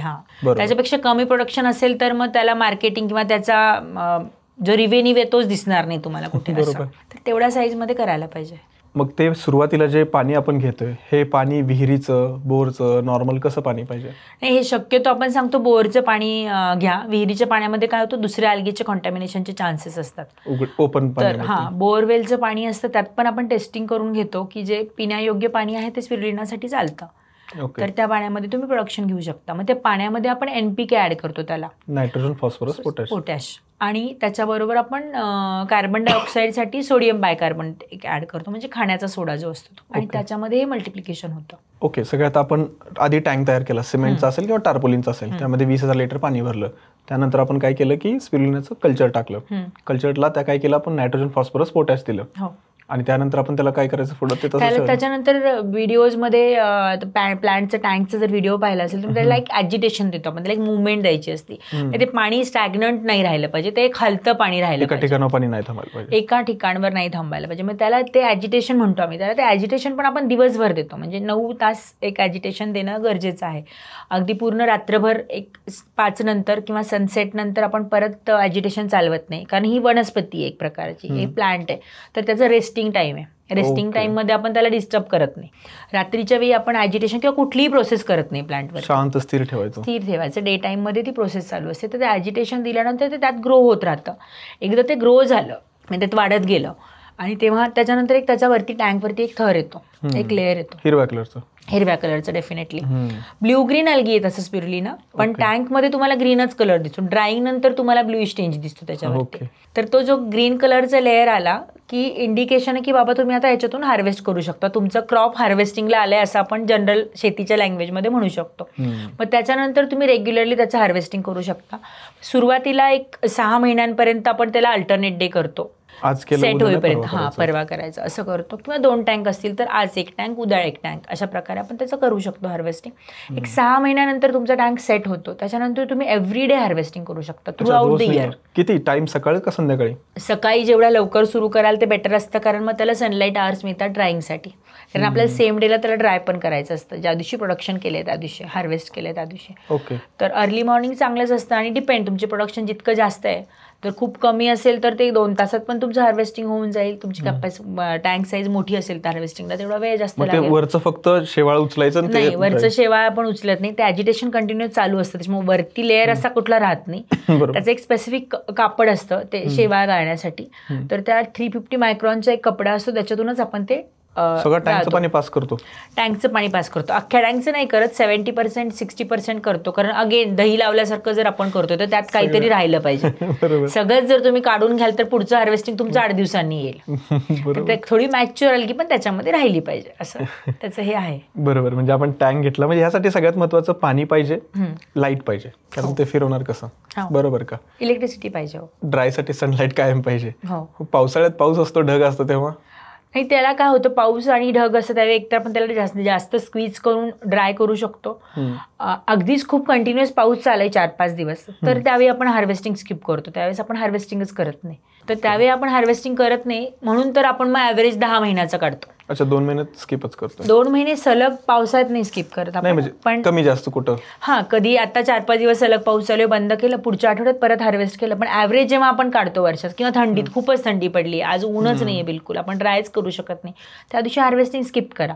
मग असं वर्षाचं जर ॲव्हरेज काढलं तर वर्षातून 2 महिने मॅक्सिमम तुम्ही बंद राहतं. तुमचं 2 महिनेही नाही राहत, तर 1च महिना राहतं. 11 महिने पुण्यासारख्या कंडिशन म्हणजे महाराष्ट्रातल्या बऱ्याचशा ठिकाणी आपण करू शकतो. कोकण सोडलं तर तिथे खूप जास्त पाऊस होतो. बरोबर, ते महत्त्वाचं. किंवा भारतातल्याही बऱ्याचशा ठिकाणी असं आहे. म्हणजे भारताचं तसं पाहिलं तर क्लायमेटिक कंडिशन खूप चांगलं आहे स्पिरुलिना प्रोडक्शनसाठी. बऱ्याच ठिकाणी आपण खूप चांगल्या प्रकारे वर्षातून 10 महिने सुद्धा प्रोडक्शन घेऊ शकतो. मग यामध्ये फक्त आपण ते ग्रीन शेवाळ काढायचं, एकाडे काढलं, गोळा केलं, त्याला ड्राय केलं, त्याला धुतो आपण अगोदर, चांगलं वॉश करतो आणि मग ड्राय करतो. मग हे ओपन स्पेस मध्ये करायची असते शेती का त्याला कव्हर करायला लागतं? नाही, ओपन स्पेस मध्ये तुम्ही आरामात करू शकता. ही शेती आहे नॉर्मल शेती, जशी आपण कव्हर करून करत नाही तशी ही नॉर्मल शेतीसारखी तुम्ही शेती करा. वादळ येतं, डस्ट येते तर नाही, डस्ट वगैरे जी येते किंवा वादळ येतं ते बॉटमला बसतं, ते टँकच्या क्लिनिंगमध्ये निघून जातं, ते तुमच्या फिनिश प्रोडक्टमध्ये काही येत नाही. जसं नॉर्मल शेती पण आपण करताना ती कव्हर करत नाही. आता बऱ्याच युट्यूबवरती तुम्ही बरेच व्हिडिओज वगैरे पाहिले असतील स्पिरुलिनाचे रिलेटेड, तुम्ही पाहाल तर अगदी रूम टाईप स्ट्रक्चर करून केलेत की दॅट इज नॉट नेसेसरी. पांढरा पत्रा मारलेला आहे, त्यातून सनलाईट पास होते, त्यामध्ये आत खूप हीट तयार होते, मी बघितलं. नाही, त्याची रिक्वायरमेंट नाहीये. पण मग आता हे कुठे करावं लागेल तुम्हाला कव्हर? जर तुमच्याकडे खूप जास्त पाऊस आहे, समजा तुम्ही कोकणात करताय आणि 4 महिने तुमच्याकडे, 4 महिन्यातले 3 महिने तुमच्याकडे कंटिन्युअस पाऊस आहे, तर डेफिनेटली तुम्हाला पावसासाठी त्याला वरतून कव्हर करायला पाहिजे. साईड कव्हर करायची गरज नाहीये. त्याही केसमध्ये तुम्हाला पूर्ण रूम बांधायची गरज नाहीये. साईड्स तुम्ही ओपन ठेवा, व्हेंटिलेशन राहू शकतं. किंवा खूप असं ठिकाण आहे, तर राजस्थानमध्ये कोणी प्रोडक्शन करताय आहेत, माझ्याकडून ट्रेनिंग घेऊन गेलेले लोक आहेत की जे राजस्थानमध्ये पण प्रोडक्शन करतात, तर समरमध्ये फार जास्त डस्ट उठते त्यांच्याकडे. बरोबर. तर मग ते तेवढी जास्त डस्ट डेफिनेटली हार्म करणार. नॉर्मली जी डस्ट असते ती बॉटमला बसून आपण काढू शकतो. त्या केसमध्ये मग आणि साईड पण कव्हर करायला पाहिजेत. पण आपण पॉली हाऊस सारखं स्ट्रक्चर कधी उभं करत नाही, कारण ह्याला ऑक्सिजनची गरज असते. शेडनेट वगैरे मारलं तर नॉर्मल शेडनेट मारू शकता. उन्हाळ्यामध्ये आता आमच्या टँकवरती पण मी ग्रीन नेट टाकते वरती, जर सनलाईट जास्त असेल तर. ग्रीन हाऊससाठी जी नेट वापरतात ती नेट सफिशियंट आहे, ती टेम्परेचर बऱ्यापैकी कंट्रोल करते. ग्रीन नेट का व्हाईट नेट? उन्हाळ्यात जर वापरत असेल तर ग्रीन नेट वापरा, की ती सनलाईटची तुमची हे कमी करते. सनलाईटमुळे म्हणजे आपल्याला बेसिकली ॲटमॉस्फेरिक टेम्परेचर बघायचं, तर आपण वरतून कव्हर केलं तर स्पिरुलिनाच्या आजूबाजूचं टेम्परेचर तुम्हाला एक 35 ते 37च्या रेंजमध्ये पाहिजे. त्याच्या वरती जर गेलं तर मग ते हार्म करू शकतं. मध्ये पण अराउंड 43% पर्यंत ते काही लॉस करत नाही किंवा डेड होत नाही तुमचं कल्चर, पण प्रोडक्शन कमी होतं डेफिनेटली. बरोबर, या गोष्टी ध्यान द्यायलाच पाहिजेत, कारण आपल्याला हे छोट्या छोट्या गोष्टी आहेत. पण जनरल जर असेल, आता पुण्यात मी पहिली एक 6-7 वर्ष करत होते. आता या वर्षी झालंय की पाऊस जास्त पडला, मेला चालू झालाय, नोव्हेंबर पर्यंत चालू आहे. आणि तोही म्हणजे सुरुवातीला तर हवा पण खूप होती, वादळी पाऊस होता सुरुवातीला. अशा केसमध्ये तुम्ही कव्हर करायला पाहिजे. अदरवाईज स्पिरुलिनाला तशी जनरल त्याची रिक्वायरमेंट नाहीये की तुम्ही कव्हर करून शेती करा. नॉर्मल तुम्ही ओपन पण करू शकता फार्मिंग, काही प्रॉब्लेम नाही येतात. ओके, आतापर्यंत आपण आलो की हार्वेस्टिंग पर्यंत. हार्वेस्टिंग केलं, त्याला ड्राय मशीन मध्ये ड्राय करा किंवा उन्हात ड्राय करा, बरोबर? आपण सन ड्रायर मध्येच करतो, खर्च जो कवर्ड आहे. आपण ओपन सनलाईट मध्ये करत नाही, कारण एकदा वॉश केल्यानंतर त्याच्या डर्ट बर्ड्स नाही आले पाहिजे, एकदम सेफ पाहिजे, हायजीन. तर आपण एक पॉली हाऊस टाईप स्ट्रक्चर बनवलेलं आहे आणि त्याच्या आतमध्ये आपण ड्रायिंग करतो. अच्छा, त्याच्यामध्ये ड्राय करतात. ड्राय केल्यानंतर पुढे प्रोसेस काय करतात त्याच्यावर? ड्राय केल्यानंतर त्याचे फ्लेक्स बनतात. ते फ्लेक्स आपण एक पल्वलायझर मशीन आहे आपल्याकडे इन हाऊस, त्याने आपण त्याची पावडर बनवतो. आणि नेक्स्ट मग पावडर पासून मग तुम्ही टॅबलेट, बरेचसे बाय प्रोडक्ट बनवतो आपण त्याचे. काय काय बनवतो? एक टॅबलेट बनतात, कॅप्सूलची रिक्वायरमेंट असेल तर आपण कॅप्सूल बनवतो. नंतर मॉर्निंग मिरॅकल म्हणून आम्ही एक प्रोडक्ट लॉन्च केलंय, की स्पिरुलिना आता ही अल्गी आहे, तर तिला थोडासा स्मेल आहे, तर तिला स्मेल असलाही पाहिजे. बिना स्मेलचं जर तुम्हाला कुठे स्पिरुलिना मिळालं तर ते प्युअर स्पिरुलिना नाही, हेही लक्षात घ्या.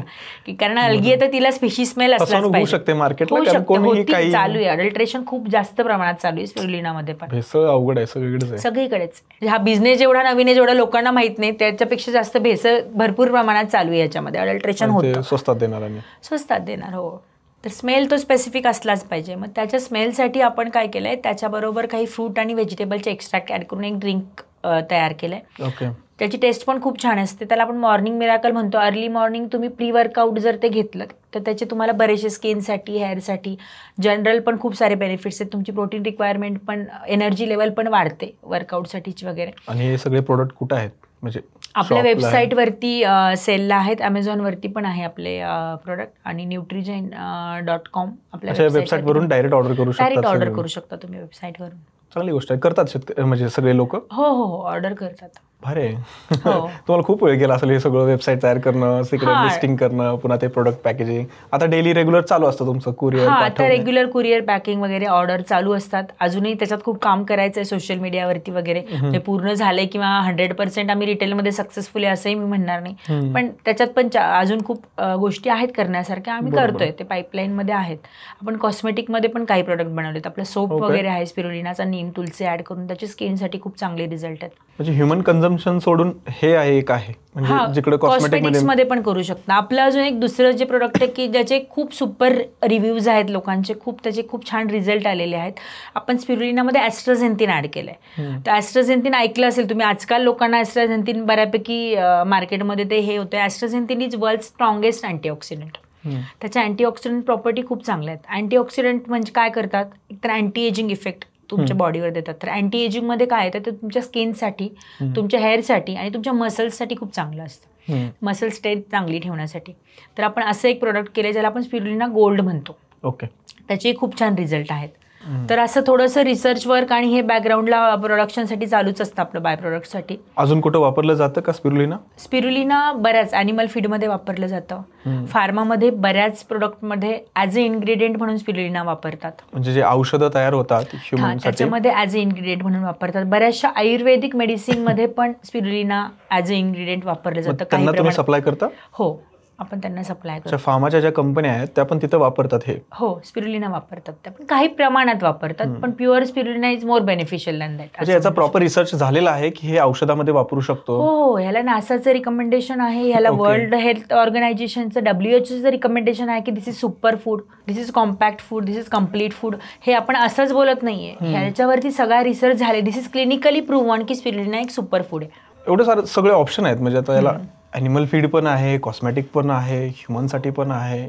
मग एवढ्या दिवस कसं काय इग्नोर राहिले? म्हणजे आता मी एवढं फिरत असतो, कधी ऐकायलाच मला नाही मिळत की मी स्पिरुलिनाची शेती करणार आहे किंवा मला अवेअरनेसचा भाग असेल म्हणा, किंवा आता आम्ही सुरुवातीला ट्रेनिंग आणि व्हिडिओज, जो फर्स्ट व्हिडिओ झाला त्याच्यानंतर लोकांना कळालं, त्याच्यानंतर ट्रेनिंगची डिमांड आली. आम्ही ट्रेनिंग सुरूच याच्यासाठी केलं होतं, स्पिरुलिनाचं ट्रेनिंग, की अवेअरनेस वाढवावा आपण. तर मला सुरुवातीला लोकांनी असंही विचारलेलं की तुम्ही ट्रेनिंग देऊन कॉम्पिटिटर उभा करताय, तुम्ही एवढं सगळं रिसर्च वर्क केलंय आणि तुम्ही लोकांना असं शिकवणार. पण अवेअरनेस पण वाढणं तेवढंच महत्वाचं आहे. छोटा विचार करून उपयोग नाही. आणि कॉम्पिटिशन अशी होतच राहते. तर आपण आपल्या लेवलवरती मार्केटमध्ये कुठलीही गोष्ट, नवीन गोष्ट आहे ती येणारच आहे. 100%. पण अजून पुढच्या 10 वर्षात फार वेगळं मार्केट असेल. म्हणजे माझा जेवढा अभ्यास आहे किंवा मी जेवढं स्पिरुलिनाला बघितलंय, तर अजून 10 वर्षानंतर खूप वेगळं मार्केट असणार आहे. स्पिरुलिनासाठी खूप डिमांड असणार आहे डेफिनेटली, कारण रिझल्ट येतात. म्हणजे एकाने स्पिरुलिना घेतलंय आणि त्याचा निगेटिव्ह रिव्ह्यू तर अजून एकही नाही आलेला मला एवढ्या वर्षात, आणि पॉझिटिव्ह रिव्ह्यू खूप आहेत. कसं किलो जातं हे वेगवेगळ्या प्रॉब्लेमसाठी? म्हणजे एक जनरल तुम्ही बल्क सेलचा रेट बघितला तर 700 ते 900 रुपये किलो जातो बल्क सेल. टॅबलेटमध्ये एक टॅबलेट जाते तुम्हाला 60 बॉटलची, 60 टॅबलेट्सवाली जी बॉटल आहे ती जाते अराउंड 400. ओके, म्हणजे रेट ह्याचे बल्कचे 700 ते 900 रुपये किलो आहे. किलोमध्ये बल्कला मी काय म्हणते 500 किलो प्लस. ओके, कोणाची मोठी ऑर्डर असेल तर मग ते मॅन्युफॅक्चररला पण 500 किलो प्लस जर तुमचं एकदा जात असेल तर तो रेट योग्य आहे. अदरवाईज मग रिटेलमध्ये 400 पर्यंत जाते एक बॉटल. तर 13 वर्षानंतर तुमचा आता ठीकठाक प्रॉफिट आहे? हो, चांगला प्रॉफिट आहे. पहिले 2 वर्ष मला प्रॉफिट नव्हता, 3ऱ्या वर्षापासून प्रॉफिटमध्येच बिझनेस आहे, असं नाहीये की लॉसमध्ये. साधारण आता जर तुम्ही शेअर करू शकता किती म्हणजे टर्नओव्हर आहे तुमचा? टर्नओव्हर 1 CR पुढे जातो आमचा. चांगलं आहे. चेंज होतो, म्हणजे टर्नओव्हर असं काही नाही की 1 CR वरतीच आहे. प्रॉफिट 40 to 50% प्रॉफिट आहे याच्यामध्ये. चांगलं आहे प्रॉफिट तसं बघायला गेलं तर. फक्त मार्केटिंग फक्त चांगलं करायला. हे 1 एकर बद्दल बोलते. 1 एकर मध्ये एवढा म्हणजे चांगला आहे. 1 ते 1.5 CR पर्यंत आमचा टर्नओव्हर जातो. एखादा छोटा शेतकरी आहे किंवा कोणी आहे इन जनरल हे व्हिडिओ जे बघत आहेत, पॉडकास्ट ऐकत आहेत, त्यांनी जर स्टार्ट केलं तर मिनिमम किती रुपये ते कमवू शकतात? तुम्ही म्हणला की 40 ते 50 किलो मधून. 40 ते 50 किलो मी पहिले खर्च सांगते. खर्च सांगा. 15 गुंठे जर तुम्हाला करायचंय तर एक 10 लाखापर्यंत, मॅक्सिमम 10 लाखापर्यंत तुम्ही त्याचं सगळं पॅकेजिंग युनिट सहित सगळं सेट करू शकता. 10 लाखापर्यंत तुम्हाला खर्च येईल. आणि 35 किलो जर तुम्ही बल्कमध्ये सेल करताय, टोटल बल्कमध्ये नाही, रिटेलमध्ये जर तुम्ही सेल करताय तर रिटेलमध्ये तुम्हाला 2000 किलो प्रमाणे तुम्हाला रेट मिळेल. 40 किलोची तुम्हाला 2000 प्रमाणे तुम्ही प्रत्येक महिन्याला कमवू शकता. चांगला इन्कम आहे. हो, पण ते सेल व्हायला पाहिजे खरं तर. हे मार्केटिंगला थोडे एफर्ट तुम्हाला डेफिनेटली टाकायला. डिफिकल्ट आहे मार्केटिंग किंवा इम्पॉसिबल असं बिलकुल नाहीये, पण थोडे एफर्टची गरज आहे नक्कीच. म्हणजे गोष्ट चांगली आहे, स्पिरुलिना खायला चांगला आहे, हेल्थसाठी चांगला आहे, उत्पादन करायला पण चांगलं आहे, इझी आहे. फक्त सेल करायला तुम्हाला तिथं मेहनत घ्यावी लागेल, ते लोकांपर्यंत पोहोचवावं लागेल. हो, हाच मेन. आणि यामध्ये महिला किती म्हणजे करू शकतील, इझी करू शकतील का त्यांना हार्ड जाईल जर त्यांना एक बिझनेस? मी स्वतः तुमच्या समोर एक्झाम्पल आहे. तुम्ही एकच एक्झाम्पल महाराष्ट्रामधून आहात की ज्यांनी पहिल्यांदा स्टार्ट केले, मला वाटतं तुम्ही असाल. म्हणजे इंडियात पण मी एकच एक्झाम्पल होते, लेडीज की जी स्पिरुलिनाचं प्रोडक्शन करते. पण असं काही डिफिकल्ट नाहीये आणि म्हणजे तेच मला ऐकायचं करू शकतात. आता माझ्याकडे प्लांटवर जे लेबरमध्ये पण ज्यात आहेत तर दोघं हजबंड वाईफच करतात. तर लेडीज म्हणजे कुठल्याही स्पिरुलिनामध्ये कुठलंही काम लेडीज करू शकतात. मी स्वतः सुरुवातीला हार्वेस्टिंग केलेलं आहे, स्वतः मल्टिप्लिकेशन केलेलं आहे, स्वतः हार्वेस्टिंग केलेलं आहे, सगळंच. म्हणजे माझी सुरुवात एका टबपासून झालेली, 1 लिटर कल्चरपासून मी सुरुवात केली होती. तर मी स्वतः सगळं केलेलं, तर लेडीज डेफिनेटली करू शकतात. आणि आता 1 एकरमध्ये किती लोक काम करतात? आता तसा टोटल आमचा 10चा स्टाफचा काउंट आहे. अनस्किल लेबर 3च आहेत, पण बाकी मग मार्केटिंग स्टाफ आहे, मॅनेजर आहे, अशा गोष्टी मिळून 10 जण आहोत. बढिया, मस्त. सगळ्यात मला महत्वाचं हे सांगा की प्रत्येक बिझनेसमध्ये काहीतरी अडचण असतेच. तिथं माणसं फेल होतात, अडकतात, बंद करतात आणि त्याला बदनाम करतात की हे चांगलं नाही. तर ह्यात काय आहेत गोष्टी अशा? ह्याच्या बाबतीत हे झालेलं आहे. स्पिरुलिनालाही बदनाम करून झालंय लोकांचं आणि बऱ्याच जणांनी चालू करून प्लांट बंदही केलेले आहेत. तर नाही, चॅलेंजेस असतात, पण म्हणजे त्याच्यामुळे तो बिझनेस खराब आहे असं नाही म्हणणार मी स्पिरुलिनाच्या बाबतीत. चॅलेंजेस डेफिनेटली होते, अजूनही काही चॅलेंजेस आहेत. थोडंसं आता जसं बाकी ॲग्रिकल्चरमध्ये किंवा बाकी शेतीमध्ये तुमच्या क्लायमॅटिक कंडिशनचे जसे चेंजेस होतात. आपण म्हटलं पुण्यामध्ये गेले 7 महिने झाले पाऊसच चालू आहे, बरोबर. तर डेफिनेटली माझं प्रोडक्शन कमी आहे. जेवढं माझं मागच्या वर्षी होतं तेवढं प्रोडक्शन यावर्षी नाही. ते अप अँड डाऊन होणार. जर तुम्ही शेती करताय तर डेफिनेटली तुमची शेती वेदर कंडिशनवरती चेंज होणार, तुमचे अप अँड डाऊन्स होणार. पण मग तुम्ही बिझनेस असा सेट केला पाहिजे की तुमची रिस्क कुठेतरी तुम्ही एका पॉईंटला आलं पाहिजे की जिथे तुम्ही रिस्कमध्ये नाही आहेत, प्रॉफिटमध्ये जात आहे असं. तर आता माझं प्रोडक्शनच मी एवढं सेट केलं आहे की मला काही महिने प्रोडक्शन डाऊन जरी झालं तरी माझा रिस्क फॅक्टर येत नाही तिथे, किंवा सप्लाय होत राहतो. सप्लाय होत राहतो. आणि जनरल जे खर्च आहेत माझे डे टू डे जे खर्च आहे प्लांटमधला तो निघेल एवढं प्रोडक्शन तर निघालं पाहिजे बाबा. मिनिमम एक सेट आहे.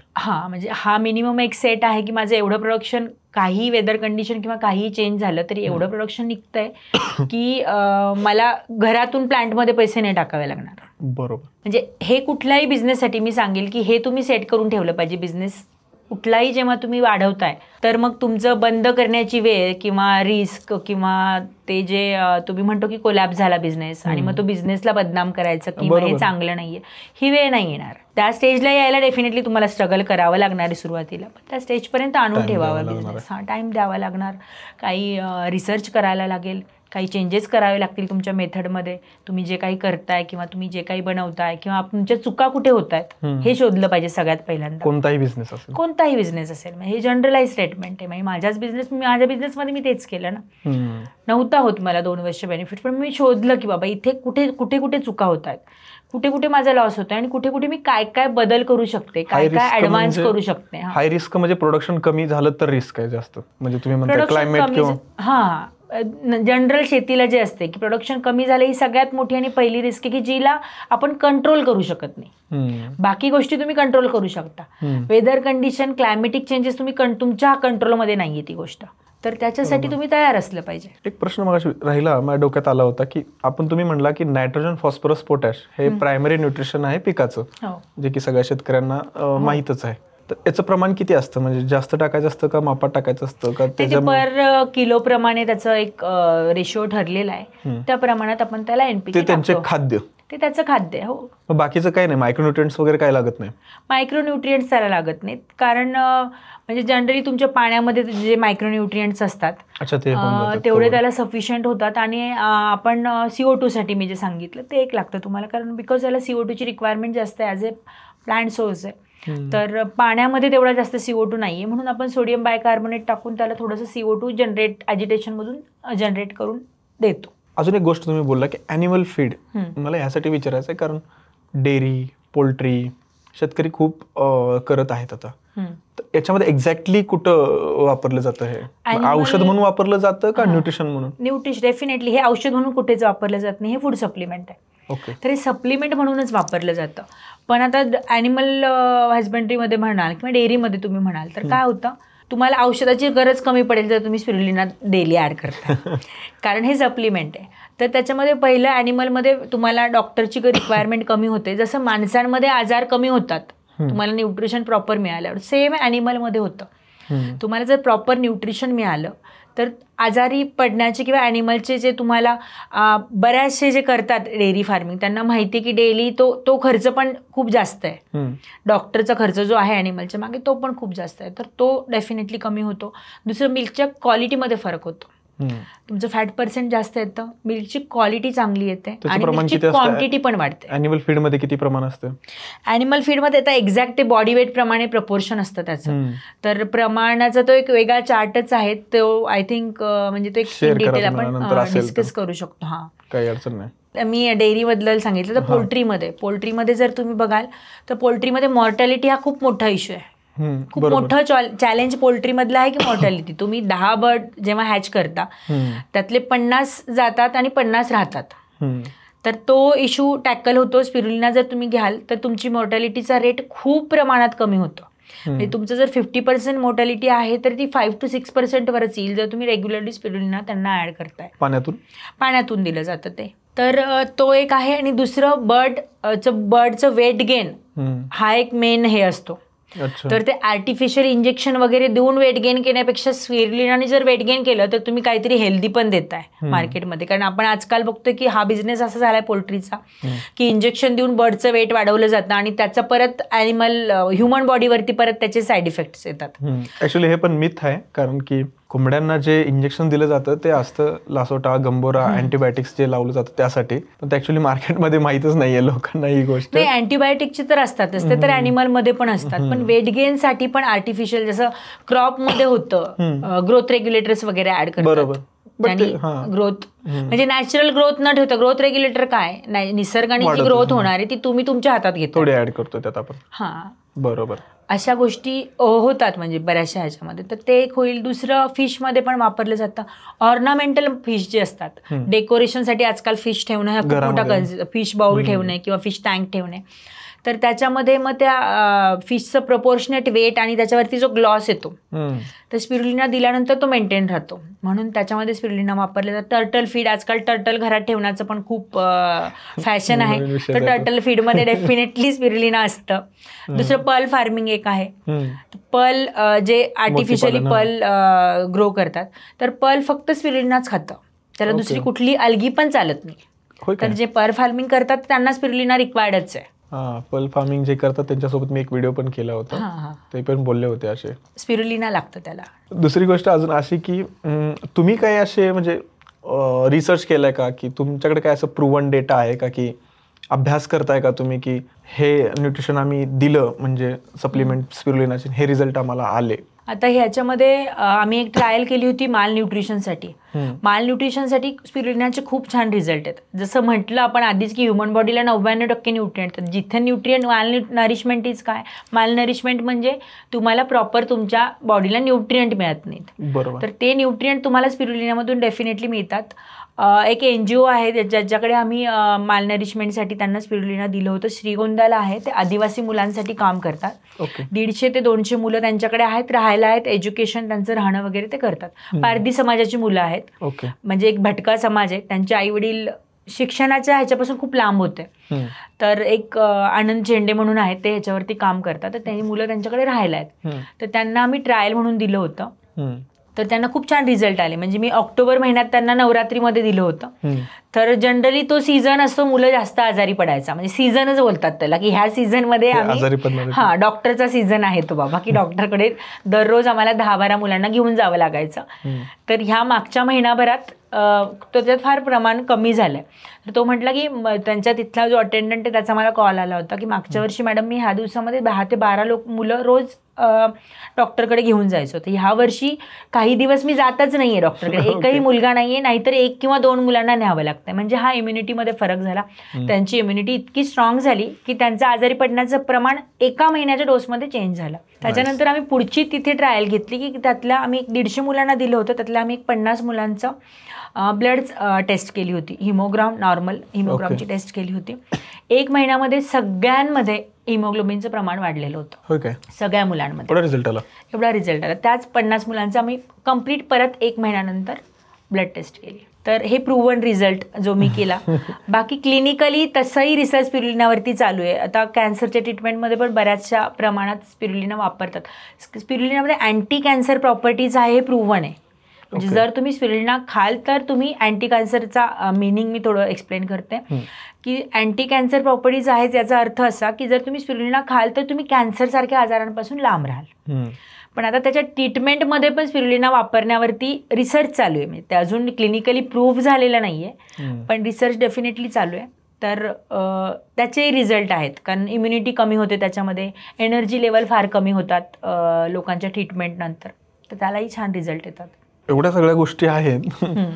यामध्ये सरकारचा काही विषय आहे की नाही या गोष्टींना पुश करण्यासाठी, शेतकऱ्याला एक ऑप्शन तयार होईल किंवा इन जनरल पण ऑप्शन लोकांना तयार होतील, आणि एवढं चांगल्या न्यूट्रिशनची ही गोष्ट आहे, तर काय आहे का सहभाग सरकारचा? काही स्टेटमध्ये आहे, तमिळनाडू वगैरेमध्ये स्पिरुलिना प्रोडक्शन आधीपासून होतं, खूप छोट्या प्रमाणात होतं, पण त्यांच्याकडे अवेअरनेस पण जास्त आहे आणि त्यांचं स्टेट गव्हर्नमेंट पण आहे. काही NGOज पण स्पिरुलिना देतात मुलांना चिक्कीच्या आणि ह्याच्या. मी पण काही चिक्की, स्पिरुलिनाची चिक्की आणि पॉवर पॉप्स म्हणून आम्ही एक प्रोडक्ट केलं होतं स्पिरुलिनाचं, ज्याच्यामध्ये गूळ शेंगदाण्याच्या लाडूमध्ये स्पिरुलिना ॲड केलं होतं. तर ते एका लाडूमध्ये मुलांना सगळंच न्यूट्रिशन कंप्लीट त्याच्यातून मिळतं. तर काही स्टेटमध्ये आहे, पण म्हणजे हे भारतात सगळ्याच राज्यांमध्ये झालं पाहिजे मला वाटतं. माल नरिशमेंटचं खूप मोठे मी मेळघाटलाही एकदा ट्रायलसाठी स्पिरुलिना दिलं होतं, एका NGOला दिलं होतं. म्हणजे आमचं एक सोशल हे म्हणून आम्ही त्यांना दिलं होतं. 200 मुलांवरती ट्रायल घेतली होती त्यावेळी. 200 मुलं आणि 100 महिला. त्या सगळ्यांमध्ये पण इम्युनिटी आणि ब्लड टेस्ट नव्हत्या त्यावेळी डेफिनेटली केला, पण इम्युनिटी आणि आजारी पडण्याच्या प्रमाणामध्ये खूप छान रिझल्ट आला होता. तर अजून बाकी कुठल्या सबसिडीज शेतकऱ्यांसाठी किंवा काही अवेलेबल नाही आहे, पण तुमच्या माध्यमातून मी सांगेल की सरकारने घ्यावी दखल आणि करावं काहीतरी. डेफिनेटली करायला पाहिजे, काही ना काहीतरी या गोष्टींवर लक्ष द्यायला पाहिजे. ठीक आहे, हे आपण भारताच्या हिशोबानं बोललो, महाराष्ट्राच्या हिशोबानं बोललो. भारताच्या बाहेर इंडिया सोडून काय सीन आहे स्पिरुलिनाचा?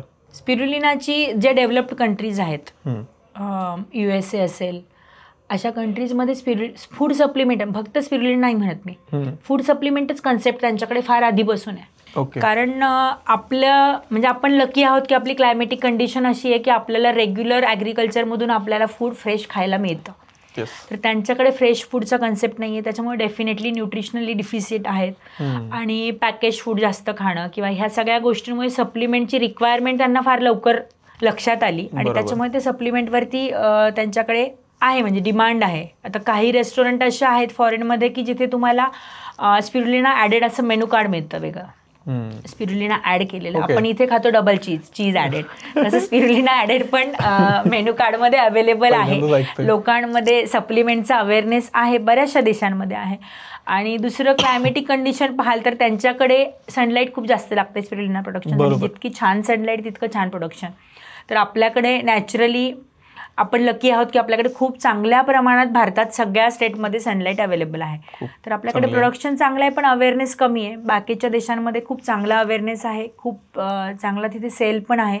तर एक्सपोर्टच्या दृष्टीने पण स्पिरुलिनाचा बिझनेस खूप चांगल्या प्रमाणात करता येऊ शकतो. अच्छा, म्हणजे बाहेर डिमांड आहे. हो, पण ते डेव्हलप कंट्रीजमध्ये डिमांड आहे आणि काही कंट्रीजमध्ये प्रोडक्शन पण होतं स्पिरुलिनाचं. म्हणजे बल्क मध्ये आपण इंडियातून पाठवू शकतो त्यांना. फक्त आपल्याला शोधायला पाहिजे की एक्झॅक्टली कुठे डिमांड आहे, सर्च करायला पाहिजे, त्या माणसांपर्यंत पोहोचायला पाहिजे. सप्लाय आहे कुठे आपण सप्लाय करू शकतो, त्यांच्या काही रिक्वायरमेंट असतात. आता प्रत्येकाच्या फूड सेफ्टीच्या रिक्वायरमेंट वेगवेगळ्या असतात. डेफिनेटली त्याच्यावर काम करणं तर गरजेचंच आहे, पण हे होऊ शकतं. प्रत्येकाचे पॅरामीटर वेगळे असतात. युरोप बघितलं तर सगळ्यात हाय स्टँडर्ड आहे. त्यांना काय पाठवायचं म्हटलं की ते आधी 17 वेळा टेस्ट करावं लागतं आणि मग जातं. त्यातनं पण फेल झालं तिकडे डंप. त्यांच्या तुमच्या प्रोडक्शनची फॅसिलिटी पासून सगळ्या त्यांच्या रिक्वायरमेंट स्पेसिफिक असतात, त्याप्रमाणे तुम्हाला करावं लागतं. पण बऱ्याचशा देशांमध्ये, गल्फमध्ये वगैरे पण तुम्ही करू शकता. स्पिरुलिनाची डिमांड सगळीकडेच आहे. अवेअरनेस डेव्हलप कंट्रीमध्ये खूप जास्त आहे. आपल्यासारख्या इंडियासारख्या डेव्हलपिंग कंट्रीजमध्ये सेम आपल्यासारखंच अवेअरनेस पण तेवढा कमी आहे. तुम्ही कधी ट्राय केलं एक्सपोर्टसाठी? आम्ही 1-2 कन्साइनमेंट पाठवल्या होत्या, एजंट थ्रूच पाठवल्या होत्या. पण आम्ही आता इंडियात पण खूप मोठं मार्केट आहे तसं पाहिलं तर. मी सांगितलं तुम्हाला 5 वर्षापासून मोठे सगळे स्पिरुलिना घेऊ शकतात. आपलं पॉप्युलेशन कुठे चाललंय, तर आपल्याकडेच खूप जास्त रिक्वायरमेंट आहे. आणि थोडंसं वेगळ्या अँगलमधून विचार केला तर असं वाटतं की म्हणजे आपण जो बिझनेस करतोय किंवा आपण जर सपोज मी तुम्हाला स्पिरुलिना दिलं तर तुम्हाला त्याचे चांगलेच हेल्थ बेनिफिट्स येणार आहेत. तर म्हणजे आपण एक नेशनसाठी पण चांगलं काहीतरी प्रोडक्शन घेतोय आणि चांगलं काहीतरी करतोय, अशा अँगलमधून आम्ही इंडियातच टार्गेट करतोय. पण एक्सपोर्टलाही करू, आम्ही प्लॅन करू. सध्या तर एक्सपोर्टचं फुल फ्लेज चालू नाही आमचं काही. नाही, नक्की करायला पाहिजे. मी जर खायला चालू केली तर रेग्युलर रोज खायला पाहिजे का कधी तर? नाही, रेग्युलर रोज खाणं कधीही चांगलं. तुम्ही भाजी सप्लिमेंट आहे, तुमचे न्यूट्रिशन आहे, तर न्यूट्रिशनची गरज तुमच्या बॉडीला रोज आहे. बरोबर. तुम्ही जसं आधी आपण डिस्कस केले बाकी सगळ्या गोष्टींमधून तुम्हाला नाही मिळणार आहे न्यूट्रिशन. बरं, आता दुसरं ॲग्रिकल्चर आपलं अशा दिशेने चाललंय की जे बाकी सगळं खाताय ते किती ऑर्गॅनिकली ग्रो केलेलं आहे, त्याच्यामध्ये किती रेसिड्यू आहेत, किती नाहीये हे आपल्याला माहित नाहीये. तर डेफिनेटली ह्याच्यामध्ये कुठल्याही रेसिड्यूचा विषय नाही आहे, कारण त्याच्यात कुठलेही इन्सेक्टिसाईड, हर्बिसाईड आपण त्याच्यामध्ये टाकत नाही. हे इम्पॉर्टंट आहे. कुठलेही इन्सेक्टिसाईड, हर्बिसाईड त्याच्यावरती कुठला इन्सेक्ट वगैरे, आता डासांचं, कारण हे पाण्यात ग्रो होतं तर थोडंसं डासांचं प्रमाण असतं, पण त्यासाठी आपण कुठलंही इन्सेक्टिसाईड त्याच्यावरती टाकत नाही. ओके. गोमूत्र टाकतो किंवा नीमअर्कनी साईडनी स्प्रे करतो, टँकमध्ये नाही करत. म्हणजे थोडंसं ऑर्गॅनिक वेनी त्याचं प्रोडक्शन करायचं ट्राय करतो. आता NPK आपण वापरतो म्हणून त्याला आपण ऑर्गॅनिक तर नाही म्हणू शकणार, पण नॅचरल प्रोडक्शन घ्यायचं ट्राय करतो. रेसिड्यू फ्री म्हणजे झालं. Residue free, definitely residue free आहे आपलं स्पिरुलिना जे आहे. हे इम्पॉर्टंट आहे आजच्या टाइम. आम्ही पण इंडियन फार्मर यावरतीच काम करतोय की रेसिड्यू फ्री कसं होईल आणि क्लीन फूड, सेफ फूड समाजाला कसं मिळेल. एक्झॅक्टली आम्ही पण यावरतीच काम करतोय शेतीमध्ये. आमचे मेन तोच फोकस असतो की क्वालिटी इज मोर इम्पॉर्टंट. तुम्हाला बेनिफिट किंवा फास्ट, आता मला 10-12 वर्ष होत आली मला, तर आम्ही स्लो ग्रो करतोय पण क्वालिटीवर कॉम्प्रोमाइज करायचं नाही. हे एक डेफिनेटली ठरलेलं आहे की आपल्याला क्वालिटीवर कधीच कॉम्प्रोमाइज करायचं नाही. प्रत्येक बॅच जेव्हा मग निघतंय मग त्याला कुठं टेस्टिंग करता तुम्ही? हो, त्याला NABL ॲक्रिडिएटेड लॅब जे असतात सेंट्रल गव्हर्नमेंटच्या, तिथे आपण क्वालिटी टेस्ट करतो. प्रत्येक ह्याच्यामध्ये तहसील प्लेसवर अवेलेबल आहेत. मला तर हडपसरमध्येच आहे जवळ लॅब, जिथून एव्हरी मंथच्या बॅचचं आपण टेस्टिंग करतो. तर जनरल जे लेबलिंग नॉर्म्स असतात रिक्वायर्ड तेवढे करतो, किंवा एखाद्याची स्पेसिफिक रिक्वायरमेंट आहे, बाबा एखादं आपल्याकडून स्पिरुलिना परचेस करते बल्कमध्ये, त्यांना स्पेसिफिक रिक्वायरमेंट आहे की मला हा इन्ग्रेडियंट जास्त पाहिजे, आपण मग ती पण टेस्टिंग करतो. आणि जनरल सपोज टँकमध्ये पाहिलं किंवा पावडरमध्ये पाहिलं आणि असं वाटलं की काहीतरी कॉन्टॅमिनेशन टाईप वाटतंय, तर त्याची एक मायक्रोबियल टेस्टिंग असते, तेही आपण करून घेतो. आणि जनरल आता एक्सपिरियन्स एवढ्या वर्षाचं झालं की मायक्रोस्कोप अंडर पाहिलं की लक्षात येतं की ह्याच्यामध्ये काय प्रॉब्लेम झाला बाबा. ओके. आणि याला डॉक्युमेंटेशनचं जर बघायला गेलं, कारण हे तुम्ही खायला घालताय माणसांना, तर काय लागतं काय ह्याला? म्हणजे आता शेतीमध्ये कसं काय डॉक्युमेंटेशन नाहीये, मी काय उगवले चाललंय फार्मिंग सारखं तुम्हाला म्हणजे कंपनी रजिस्टर ही मार्केटिंगसाठी गरज आहे, पण तुम्हाला ॲग्रिकल्चर, तुम्हाला शेती म्हणून स्पिरुलिना सुरू करायचं तर तिथे तुम्हाला कुठलं लायसन वगैरे याची काही गरज नसते. डायरेक्ट स्टार्ट करू शकतो. बरोबर, डायरेक्ट स्टार्ट करू शकतो, डायरेक्ट विकू शकतो. तुम्ही तुमच्या शेतामध्ये तुम्ही स्वतःच्या ह्यानीच फार्मिंग करू शकता. विकताना डेफिनेटली तुम्ही जेव्हा बॉटलमध्ये विकताय तर, आणि किंवा तुम्ही कुठल्याही बल्कमध्ये एखादा कस्टमरला देताय, तर तो जो मागेल त्याप्रमाणे तुम्हाला तुमचा रिपोर्ट असला पाहिजे, जो तुम्हाला भाजी विकताना नाही लागणार. बरोबर. पण स्पिरुलिनामध्ये तो लागेल. भाजीलाही पाहिजे, पण भाजीचं प्रॉफिट मार्जिनच एवढं कमी आहे की तो रिपोर्ट करणं फार डिफिकल्ट आहे. तो सगळा एक वेगळीच केस आहे ॲग्रिकल्चरमध्ये. खूप वेगळा विषय आहे. हो, पण काळाची गरज आहे, ते काळाची गरज आहे. असलं पाहिजे, प्रत्येक गोष्टीमध्ये असलं पाहिजे. कारण टेबलवर काय येते आणि आपण काय खातोय हे जर कळालं तर पैसे देणारे माणसं आहेत त्याच्यासाठी. हो, आहेत ना, म्हणाल तेवढे पैसे देणार. जर त्यांना कळालं क्लिअरली की बाबा हे इथून आले, एक स्कॅन केला, मग त्यांना कळालं की हा ह्या शेतातून आले, एवढं प्रोसेसमधून आले, त्यांना क्लिअर कळेल, चांगलं आहे. हो, आणि हे जर सुरू झालं तर ॲक्च्युअल ॲग्रिकल्चर पण चांगल्या वेळी जाईल. म्हणजे शेतकरी पण जर तुमचं टेस्ट होऊनच जर माल जातो तर कोणी त्याच्यामध्ये केमिकल टाकणार आहे. जर तुमच्या शेतकऱ्याला हमी भाव मिळाला, एक फिक्स रेट मिळाला, तर तो डेफिनेटली हे पण अफोर्ड करू शकतो. आता हा सगळं पूर्ण सायकल आहे. मला वाटतं रेटचं नाही आहे, थोडंसं मार्केटचाच विषय आहे यामध्ये. मार्केट जर चांगलं असेल, तेवढं खायला माणसं पैसे जर पे केलं तर ते शेतकऱ्याला पण पैसे मिळतील. आता टोमॅटो तर तुम्ही बघितला, कधी 2 रुपये किलो असतो, हा तेच फिक्स रेट असला पाहिजे, कधी 10 रुपये 20 रुपये. फिक्स रेट म्हणजे एक्झॅक्ट फिक्स तुम्ही 100 रुपये किलो टोमॅटो नका करू, पण एक रेंज तरी असली पाहिजे. तो अगदी 2 रुपये किलो पासून 100 रुपये किलो पर्यंत जर व्हॅरी होत असेल, तर समजा मी आज टोमॅटो लावले तर मला गॅरंटी नाही ना 4 महिन्यानंतर मला किती उत्पन्न, मी कॅल्क्युलेटच करू शकत नाही. तसं स्पिरुलिनामध्ये करू शकतो. हा, मी डेफिनेटली कॅल्क्युलेट करू शकतो. मी आज हे प्रोडक्शन केलंय, मी आज एवढा खर्च केलाय, मला 4 महिन्यांनी एवढं एक इन्कम एक्सपेक्टेड आहे. ते पावडर किती दिवस ठेवू शकतो? पावडरची शेल्फ लाईफ 2 वर्ष आहे. होय काय? म्हणजे ती 2 वर्ष तुम्ही स्टोअर करू शकता? 2 वर्ष ती ॲज इट इज राहते, फक्त तुम्हाला ती एअरटाईट कंडिशनमध्ये ठेवावी लागते. ड्राईड पावडर, ती 2 वर्ष त्याची शेल्फ लाईफ आहे. 2 वर्षानंतरही त्याला कुठले साईड इफेक्ट नाही होणार तुम्हाला त्या स्पिरुलिनामुळे, पण 2 वर्षानंतर त्याचे काही म्हणजे विटामिन्स किंवा काही इन्ग्रेडियंट असतात की जे वेव ऑफ होण्याचे चान्सेस असतात, तर तेवढे 100% बेनिफिट नाही मिळणार. असं म्हणजे जेव्हा तयार झाले, लगेच सेल झालं, लगेच ते खाल्लं गेलं तर बेटर आहे. हा, 2 वर्षापर्यंत काहीच नाही. आज तयार झाले 2 वर्षांनी जरी तुम्ही खाल्लं, म्हणजे 24 मंथ्स आहे, 23rd मंथमध्ये मी खाल्लं तरी तेवढेच बेनिफिट्स आहेत. आज जेवढे तेवढेच. एक गोष्ट महत्त्वाची अशी आहे की आता तुम्ही करताय 13 वर्षापासून, कमेंट्समध्ये हे नक्की येणार की आम्ही उगवतो, तुम्ही विकत घ्या. तर याच्यासाठी काय उत्तर आहे तुमचं? तर याच्यासाठी आलेला आहे, हा क्वेश्चन आधी आलेला आहे. तर याच्यासाठी आमचं हेच उत्तर की हे पाहता, मी जे क्वालिटीचं करते त्या क्वालिटीची ॲश्युरिटी मी माझ्याकडून ट्रेनिंग गेलेला माणूसही त्याच पद्धतीने करेल किंवा तेवढी क्वालिटी देईल याची एकतर गॅरंटी नाही. आणि जर मी माझ्या कंपनीच्या नावावर सेल करते तर डेफिनेटली मी क्वालिटी प्रोडक्टवरतीच फोकस करणार आणि मी क्वालिटी सेल करणार. आणि दुसरी अशी गोष्ट की आता मी आत्तापर्यंत 1200पेक्षा जास्त लोकांना ट्रेनिंग दिलं आहे. प्रत्येकाने प्रोडक्शन करून जर माझ्याकडे सेलला आणलं तर मला माझा हा बिझनेस बंद करून दुसरा ट्रेडिंगवाला बिझनेस सुरू करायला लागेल. मग ते बरोबर नाही. हां, नाही ते डेफिनेटली बरोबर नाही आहे. आणि प्रत्येकाने आपला तर तुम्ही प्रोडक्शन करून माझ्याकडे देणं आणि मार्जिनवरती बिझनेस करण्यापेक्षा मी सजेस्ट करेल लोकांना की तुम्ही फुल प्लेस त्याचा थोडा अभ्यास करा, थोडेसे एफर्ट टाका आणि तुम्ही तुमचं 100% प्रॉफिट अर्न करा. बरोबर. नाही असं होतं ना की युट्यूबवरती किंवा काही आर्टिकल लोक वाचतात आणि इकडं 1 CR 2 CR 3 CR चे असतात गोष्टी की एवढा टर्नओव्हर तेवढा टर्नओव्हर ऐकतात आणि उडी मारतात आणि पुन्हा नुकसान होतं. तर त्यांच्यासाठी तुम्ही काय सांगाल? आता टर्नओव्हर आमचंही असं होतं की 1 CR हेडलाईनमध्ये देतात की 1 CR टर्नओव्हर पण आहे आमचा खरा, पण माझा नव्हता ना. मी हे पण सांगते मी पहिल्या 2 वर्षात नुकसानात पण होते. म्हणजे त्याच्यामध्ये एफर्ट पण तेवढे द्यायला लागतात तुम्हाला तुमच्या बिझनेसला तेवढा वेळ द्यायला लागेल. आता मला 10 वर्ष लागली, मी ज्यांना शिकवते ते 2 वर्षात पण ही गोष्ट अचीव करू शकतात.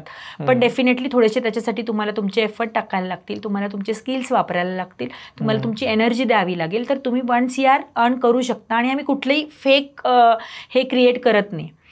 कॅल्क्युलेशन आहे त्याचे, प्रॉपर कॅल्क्युलेशन मी तुम्हाला देऊ शकते की तुम्ही एवढं प्रोडक्शन घेतलं, या रेटनी सेल केलं तर तुमचा टर्नओव्हर 1 CRच्या अबोव्ह जाऊ शकतो. 13 वर्षाचा अनुभव आहे तुम्हाला. अनुभव आहे, कॅल्क्युलेशन आहे प्रॉपर माझ्याकडे की मी असं उगीच मार्केटिंग पॉईंट ऑफ व्ह्यूनी किंवा काही आपल्याला हेडलाईन द्यायची म्हणून 1 CR आम्ही बोलत नाही. हवा करायसाठी नाही. हवा करण्यासाठी नाहीये, साध्या भाषेत बोलायचं तर.